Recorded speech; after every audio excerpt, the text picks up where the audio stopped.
How to make a public profile on Snapchat. Let's get started.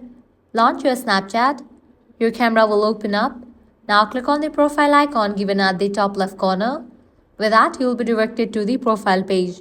Once you are here, scrolling down, you're gonna find the option of Create Public Profile or My Public Profile. Click on that.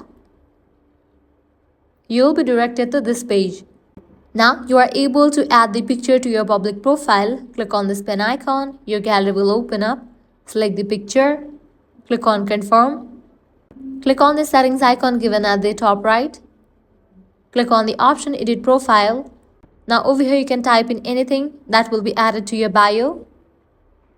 If you want to enable location, click on this option and do that. If you want to show your follower count, you can enable for this option. Then you can head back. Likewise, from here you are able to customize the settings for your public profile. Once you do that, you can head back.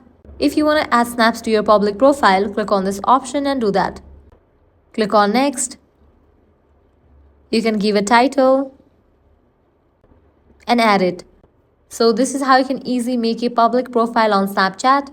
If this guide was helpful, don't forget to like, share and subscribe to our channel. Thanks for watching.